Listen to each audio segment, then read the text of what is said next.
Hey, how's it going? It's May 3rd, 2022. This is your Daily Sweet Talk. I'm tired. I don't want to try to think about things.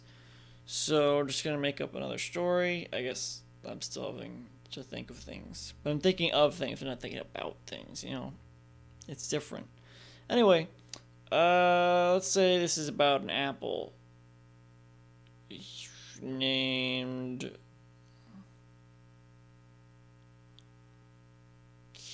uh, Ferocious P.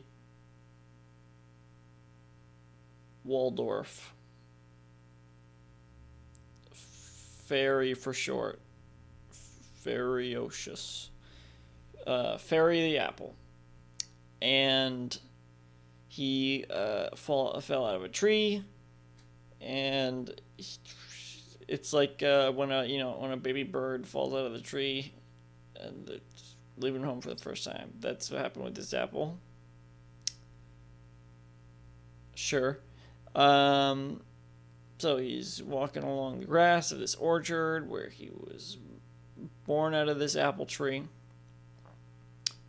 Um, some of the other apples start to fall, but he walks really slowly because it's a little apple, and they just fell out of the tree. They're like kind of far behind because he's already made a distance. And it's like, not worth going back to say hi.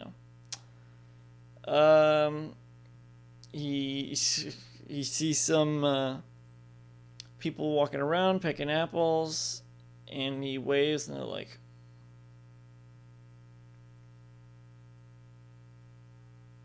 "Who's this guy think he is? He's an apple. He can't wave to us."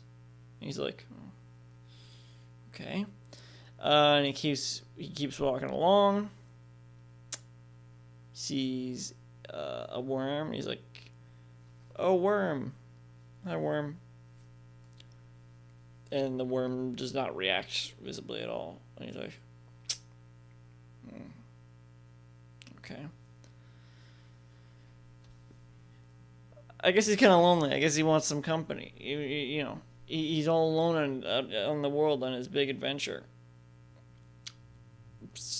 Where to? Unclear. He doesn't even know.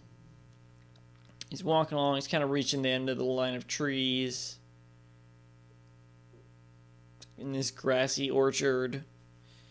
He sees a dog, and he waves at it, and the dog comes up and starts sniffing. He's like, "Oh God, He's like, "Oh God, why did I do that? The dog's gonna eat me now." And the dog sniffs, and he looks at him, and he's like, "Oh, that was nice." And then the dog runs away, and he's like, "Oh, well, that was nice interacting with the dog. I wish I had stuck around." And keeps walking around along. It has been a few days now. Twist. It's been days. It has not just been. That's how slowly he's been walking. Now that he's partway into the main area of the orchard, past the trees. He's walking along now, but he's getting old. He's not the fresh young apple falling off the tree that he used to be. So he's walking along not the driveway, because he's not that far yet, but he's towards the entrance area of the orchard. The orchard is all he's ever known. The orchard and its patrons who have never really given him the time of day. Some bees start to float around him as he gets old. He's like, "Hello, bees." They don't react. They're like the worm. They don't react much. He's like, yeah. He's used to it, And he's starting to kind of sink into the ground with every step as he kind of rotting at this point, sinking, squishing into the ground. Finally, some kids are running along, and he weakly waves to them, and smash right on. Okay, bye.